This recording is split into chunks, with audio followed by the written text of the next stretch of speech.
Com tantos acontecimentos no mundo e toda essa queda do mercado financeiro, fica aquela pergunta na nossa cabeça: será que é o momento de comprar criptomoedas? Será que é o momento de investir em Bitcoin? E é essa pergunta que a gente vai tentar responder aqui nesse vídeo. Fala galera, meu nome é Bruno Souza, eu sou estudioso, investidor no mundo das criptomoedas.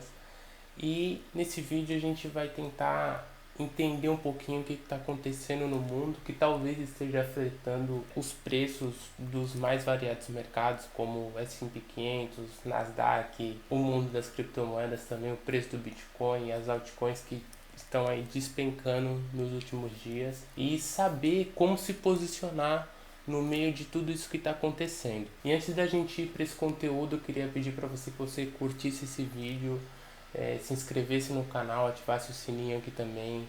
No final desse vídeo você pode deixar o seu comentário se você gostou, qual a sua opinião, o que você está fazendo nesse momento, para que o canal cresça e a gente possa produzir mais conteúdos aqui e crescer junto nesse mundo de investimento. Então vamos lá, só para a gente entender o que está acontecendo aqui. O Bitcoin ele chegou a cair mais de 60% desde a sua última alta histórica, sendo cotado hoje na gravação desse vídeo na casa dos 30 mil dólares, entre 29 e 30 mil dólares. Isso tem assustado muita gente, fazendo muita gente sair do mercado. E eu queria elencar aqui alguns fatores que possam estar ocasionando essa queda de preço, essa saída de investidores de ativos voláteis. Eu queria elencar 3 situações aqui que, na minha opinião, estão impactando bastante os preços dos mais diversos mercados no curto prazo. É óbvio que não são os únicos, mas são fatores extremamente importantes que fazem com que os sentimentos dos investidores estejam mais pessimistas no curto prazo. E o primeiro deles aqui é a inflação alta, a inflação dos Estados Unidos, que tem a maior alta nos últimos 44 anos. Isso significa que nos últimos 44 anos a vida do americano nunca esteve tão cara, os preços, o custo de vida do americano nunca esteve tão caro. E isso faz com que as pessoas retirem o seu patrimônio de ativos mais voláteis, fazendo ali os mercados despencarem. Atrelado a isso também, a gente tem o Fed ali, que é o Banco Central Americano, elevando a taxa de juros na tentativa de controlar essa inflação, né, fazendo com que o crédito fique mais caro. E só para efeito de comparação aqui, eles aumentaram em 0,5% na última reunião, tendo um acumulado ali de 1% ao ano. No Brasil, isso até parece pouco, porque no Brasil a nossa taxa de juros básica que já passou dos 12%, mas quando a gente fala de cenário global, essa alta de juros dos Estados Unidos ela acaba impactando praticamente o mundo inteiro, porque como os Estados Unidos ele é a economia mais forte, a moeda mais forte, então o que os Estados Unidos faz, o resto do mundo acaba seguindo também, né? Uma vez que várias economias de países emergentes são pareadas ao dólar, ali tem a sua moeda, né, em comparação ao dólar. As importações e exportações de produtos geralmente são feitas no dólar também, então quando o Fed aumenta a taxa de juros, a gente vê também o resto do mundo seguindo o mesmo caminho. O segundo fato que eu queria elencar é a guerra entre a Rússia e a Ucrânia, que na minha opinião está um pouco longe de acabar. Tá? A gente não vê uma reunião diplomática ali na tentativa de cessar fogo. O que a gente vê é cada vez mais países do Ocidente enviando armamentos para a Ucrânia para que eles lutem. Isso tem ocasionado muitas mortes e feito com que portos extremamente importantes na economia do mundo estejam fechados. E como a gente sabe, a Ucrânia ela é uma grande produtora de commodities como soja, como trigo. Então, uma vez que os portos estão fechados, esses produtos, por mais que eles sejam produzidos, e o problema não é necessariamente a produção, mas eles são produzidos, só que eles não conseguem ser escoados para o resto do mundo. Isso causa uma inflação muito grande no mundo inteiro, porque a gente tem a oferta reduzida e a mesma demanda, então os preços acabam subindo. E não só isso também, porque muita coisa acaba sendo correlacionada com esses alimentos. A gente aqui no Brasil a gente consome muito pão, por exemplo, existe menos oferta de trigo, o pão acaba ficando mais caro. Muitas rações de animais, como carne de porco, carne de boi também, são feitas com derivados de soja, de trigo.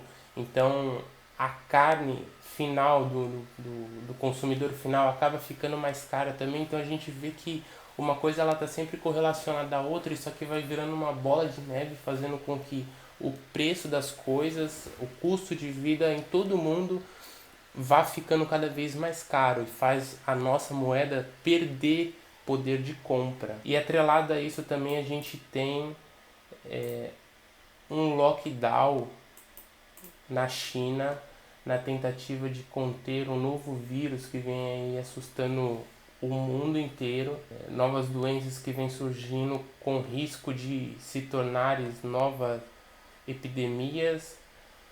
Então a gente tem a China forçando lockdowns ali e fazendo com que aconteça o mesmo problema da Ucrânia, portos estejam fechados, os navios não conseguem encostar no portos para carregar, então os portos estão super lotados, os produtos produzidos na China não conseguem chegar para o resto do mundo. Isso faz com que a gente tenha menos oferta de produtos, o preço também acaba subindo. A indústria automotiva aqui do Brasil, ela acaba sendo muito impactada porque grande parte da indústria importa produtos chineses. O cenário verdadeiramente não está dos melhores, tá?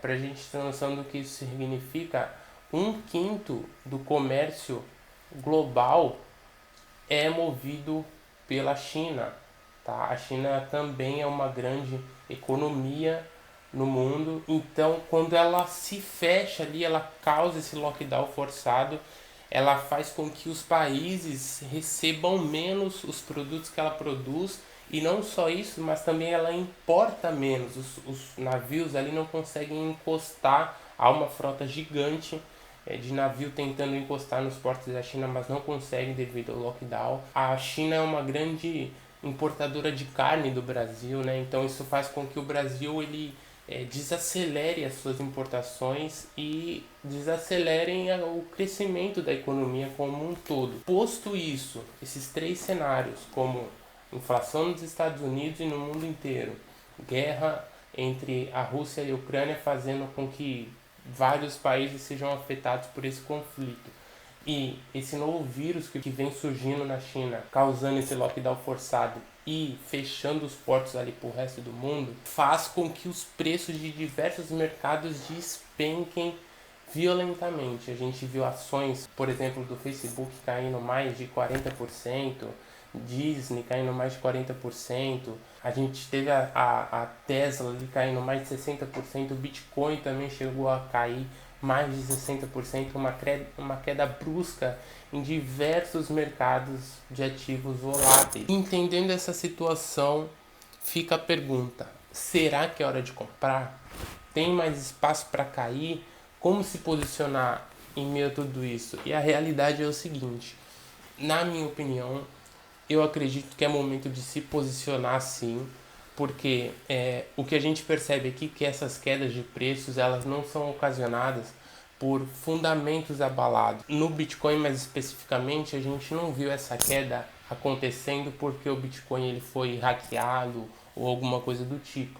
Então, os fundamentos eles permanecem os mesmos. A diferença é que agora o ativo ficou mais barato. E como saber se ainda a gente pode comprar e ele não vai cair mais? Na verdade, a gente não consegue saber. Há alguns indicadores que tentam nos orientar ali, né, como o MVRV. Num próximo vídeo eu vou tentar trazer alguns indicadores aqui que mostram pra gente algumas situações de mercado, mas ninguém consegue prever 100% para onde o mercado vai. Então, eu acredito que é hora de se posicionar sim. Talvez a gente esteja pagando muito barato, talvez a gente não passe desse fundo de 28 mil dólares no Bitcoin, mas sempre com cautela, como eu falo aqui, e aportando pouco a pouco, fracionado, em quantias fracionadas. Comprar um pouquinho a cada semana, ou a cada 15 dias, ou a cada mês, e ir fazendo esse preço médio, porque quando o mercado se recuperar e voltar a subir, a gente comprou a 28, a 29, a 30, a 35. Quando ele bater de novo lá nos 60, nos 70, você já está lucrando bastante.